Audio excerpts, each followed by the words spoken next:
This is Tom Dillon, the Lifetime Liberal, and today is Wednesday, November 9th, 2022. The title of this rant is, The United States has never had free and fair elections. When will we? So yes, there was a vote yesterday. It looked like the Democrats did pretty good considering how bad that they thought that they would have done, let's say, 4 or 5 months ago. But a lot of people didn't vote. And a lot of people were disenfranchised. And that's been going on in this country for hundreds of years, let's say. So we had, when slaves were out there, none of them could vote. Even though they were counted as 3/5 of a person, so that southern states could elect more white male representatives to go to Congress to try and have more slavery. So figure that one out.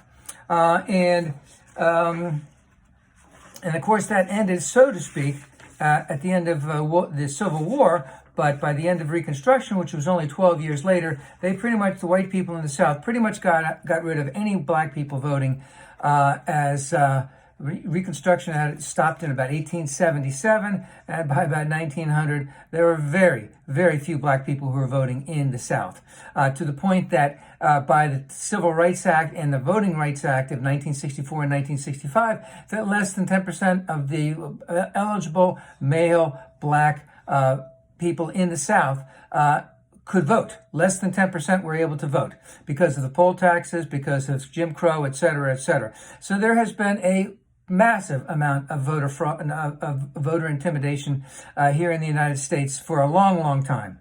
And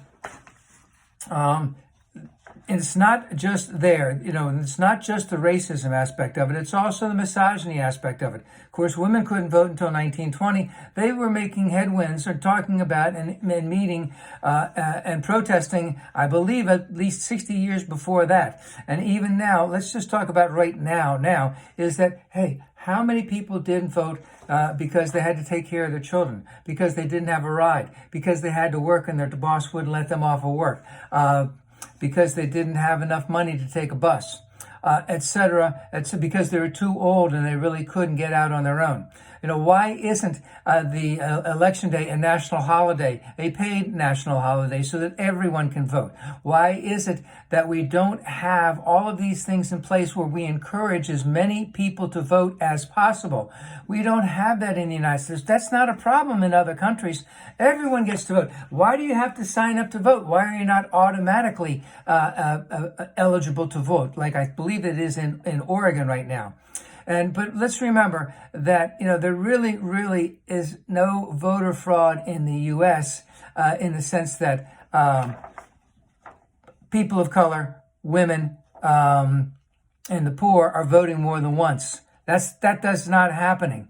All right. What is happening is that rich white people, men, are paying massive amounts of money to buy other white people into thinking that their status is going to be denied if more women, people of color, and the poor vote. That's where the voter fraud is. That's where it needs to stop.